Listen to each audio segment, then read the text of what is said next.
All right, so today we're gonna move forward with our trig ratios, but now we're actually gonna be finding side lengths.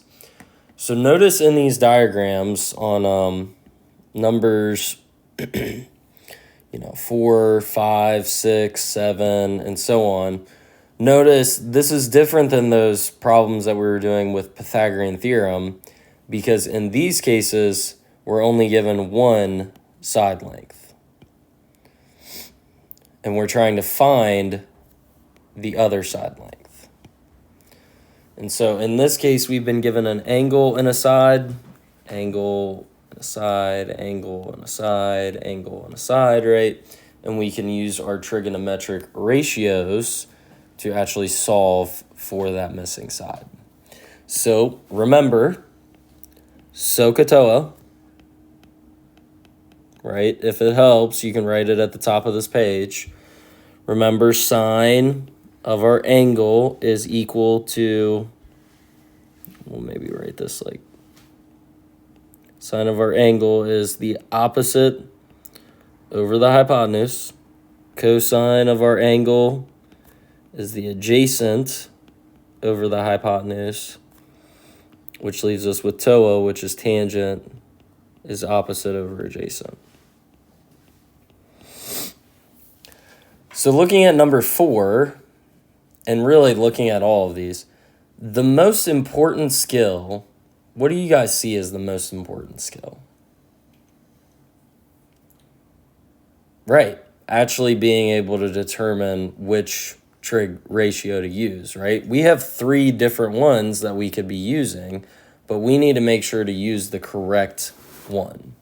So how we're going to do that is we're going to label our diagram in every single problem. So we're going to start with our hypotenuse.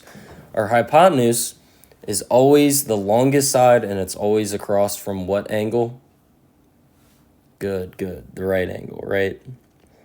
So in our first case, 19 is our hypotenuse. Then we can draw our arrow from our angle to the opposite side, so the angle given. And since we're drawing it to the opposite side, x would be our opposite, right? Which leaves us with one side left, which of course has to be the adjacent. So when we look at SOHCAHTOA, we don't have one of these, right? 19 is our hypotenuse, x is our opposite, but do we have anything for the adjacent? No, right? We don't have an x, we don't have a number. So we're not going to be using the adjacent. So when we look at SOHCAHTOA, that means we're going to be looking at the ones with a's and ruling them out.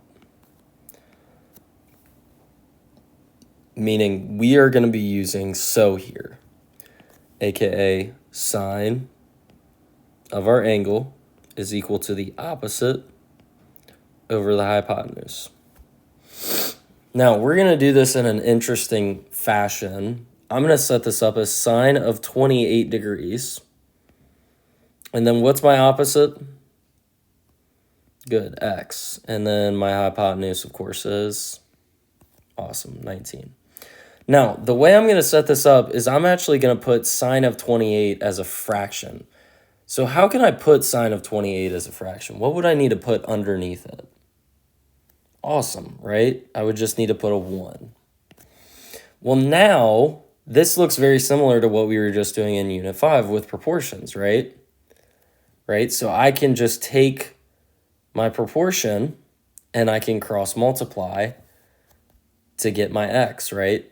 So 1 times x is just going to be x, and then sine of 28 degrees times 19 would be our answer. Now, I want you guys to put in your calculator sine of 28 times 19.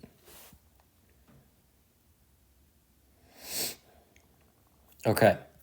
And when you put in sine of 28, you should have gotten something like this, right? So when we put that in, sine of 28 times 19, we got 0.139 blah, blah, blah, right? Did anyone get anything differently? Yeah, what did you get? Okay, explain how you got that.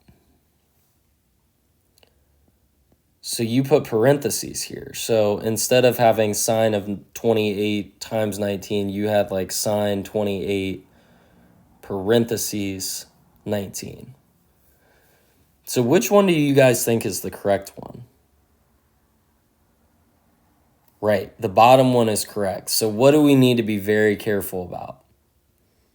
Right, we have to be careful about our parentheses. Now notice, when we put in 19 sine 28, there's no worries there. So you don't have to worry about it as much. But again, I would still suggest using those parentheses in those cases just to make sure. So we should get x is equal to 8.91. Again, rounded to the nearest tenth, though, would just be 8.9. Okay. All right, I want you guys to go ahead and try to set up number 5. Take a minute and label the opposite, the adjacent, and the hypotenuse. And then I want you to just determine which trig function you're going to use. Go ahead.